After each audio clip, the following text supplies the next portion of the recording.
Hi అండి. అందరూ ఎలా ఉన్నారు? బాగున్నారా?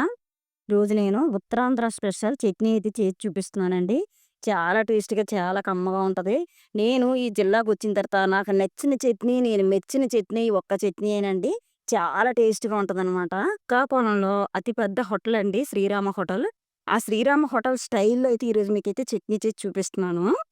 మేమెప్పుడైనా టిఫిన్ తెచ్చుకుంటే ఆ హోటల్ నుంచే తెచ్చుకుంటామండి. చట్నీలు చాలా టేస్ట్‌గా, కమ్మగా ఉంటాయన్నమాట. ఇప్పుడు ఆ చట్నీకి కావాల్సిన మెయిన్ ఇంగ్రీడియెంట్ అండి. టమాటాలు హాఫ్ కేజీ దగ్గర తీసుకున్నాను.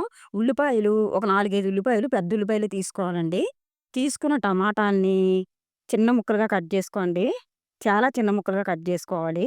మనం తీసుకున్న టమాటాలు కోసుకున్న తర్వాత ఉల్లిపాయలను కూడా మరీ పెద్ద ముక్కలుగా కట్ జేయకూడదండి. కాస్త చిన్న చిన్న ముక్కలుగానే కట్ చేసుకుంటే బావుంటుంది. 2 కట్ చేసేసుకుందాము.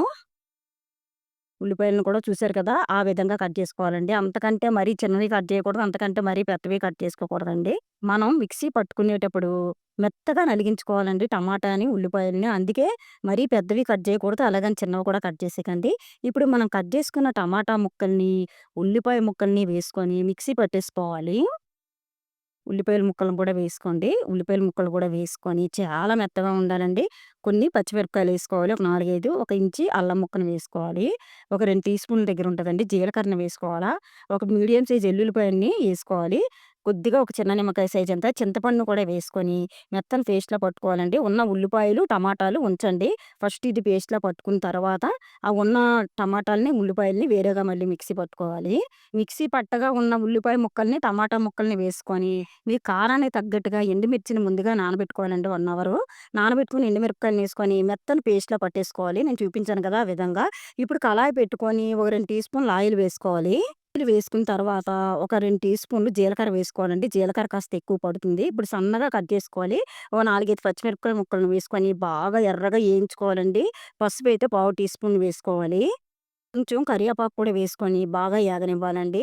తరువాత మనం ఒక 3 టీ స్పూన్ల దగ్గర ఉంటదండి శనగపిండిని తీసుకోవాలి. శనగపిండిని వేసుకొని ఎంత బాగా ఏగితే చట్నీ అంత కమ్మనైన వాసనతో చాలా టేస్ట్‌గా ఉంటుందండి చట్నీ. ఇప్పుడు మంటని మీడియం ఫ్లేమ్ నుంచి సిమ్‌లోకి మార్చుకుంటూ శనగపిండిని మంచి అరోమా వచ్చి, మంచి కలర్ వచ్చేంత వరకు ఏయించుకోవాలనమాట. ఏయించుకున్న తర్వాత మనం మిక్సీ పట్టుకున్నాం కదండీ! టమాటా అంతా పేస్టు. ఆ పేస్ట్‌ని మొత్తం ఏసుకోవాలండి. ఇప్పుడు మంటని మీడియం ఫ్లేమ్‌లో పెట్టుకొని బాగా కలుపుకోవాలి. బాగా కలుపుకొని మంటను మీడియం ఫ్లేమ్‌లో పెట్టుకొని, ఇప్పుడు పైన మూత పెట్టుకొని బాగా మగ్గించుకోవాలండి. ఆయిలు పైకి స్ప్రెడ్ అయినంత వరకు ఈ పేస్ట్ మొత్తం బాగా మగ్గాలండి.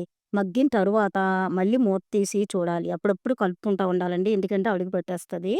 బాగా ఎంత బాగా ఏగితే అంత టేస్ట్‌గా ఉంటుందండి. చట్నీకి సీక్రెట్ ఇదేనండి. బాగా ఏగుతున్న కొద్దీ టేస్టు చాలా బావుంటుందనమాట. చూడండి పేస్ట్ అయితే ఎంత బాగా ఉడికిందో. ఆయిల్ కూడా పైకి స్ప్రెడ్ అవుతుందండి. అలా స్ప్రెడ్ అయినంత వరకు ఉడికించుకోవాలి. మనం ఏసుకున్న టమాటా పేస్టు బాగా ఉడికిన తరువాతే మనం సాల్ట్ అయితే వెయ్యాలండి. ముందుగా వేసామంటే ఈ ఉడుకుతున్నప్పుడు పైకి మొత్తం తుల్లిపోతా ఉంటదండి. అందుకే సాల్టు ఇప్పుడే వేసుకోవాలి మొత్తం మగ్గిన తర్వాత. వేసుకొని బాగా కలుపుకొని మళ్ళీ ఒక 2, 3 మినిట్స్ వరకు బాగా మగ్గించుకోవాలండి. మగ్గించుకున్న తరువాత వాటరయితే వేసుకోవాలండి. మనం ఇడ్లీకైతే కాస్త ఎక్కువ వాటర్ పడుతుంది. లేదు చట్నీ, దోసల కోసం చేసుకున్నట్లయితే కాస్త తక్కువ వాటర్ వేసుకోండి. చాలా టేస్ట్‌గా ఉంటుందండి. దోసల్లోకైనా, ఇడ్లీలోకైనా అదిరిపోద్దనమాట రుచి. చాలా చాలా బావుంటుందండి. చట్నీ అయితే అయిపోతుందనుకుంటున్నారా? ఇంకా అవ్వలేదండి. లాస్ట్ సీక్రెట్ అయితే ఇంకా ఉంది చూడండి. చట్నీ మరుగుతున్నప్పుడే మనం వేసుకున్న ఐటెమ్స్ అంతటికి కూడా చాలా ఫ్లేవర్‌గా ఉంటుందండి. మరుగుతున్నప్పుడు మనకేసుకొని తినేయాలనిపిస్తది. అంత టేస్టీగా, అంత కమ్మగా ఉంటుంది. ఇప్పుడైతే ఈ చట్నీకైతే మనం పోపైతే వేసుకుందాము. పోపు వేసుకోవడానికి నేను మందపాటి గిన్నె పెట్టుకొని 2 టీ స్పూన్‌ల ఆయిలయితే వేసుకున్నానండి. ఇప్పుడు ఒక 2 టీ స్పూన్‌ల దగ్గర ఉంటాయండి ఆవాలు, జీలకర్ర, ఒక 4, 5 ఎండుమిరపకాయలు ముక్కలుగా చేసుకున్నాను వేసుకోవాలి. ఇప్పుడు ఇదిగోండి సీక్రెట్ అంటున్నాను కదా! ఇంగువ ఏసుకోవాలండి. ఒక చిటికెడంతా ఇంగువ ఏసుకున్న తర్వాత కాస్త మగ్గిన తర్వాత కరివేపాకు వేసుకొని కాస్త బాగా ఏగిన తరువాత ఇప్పుడు మొత్తం పోపుని చట్నీలోకైతే తిరగమూత వేసేసుకోవాలండి. ఎంతో కమ్మగా గుమగుమలాడే టమాటా చట్నీ అయితే రెడీ అయిపోయిందండి.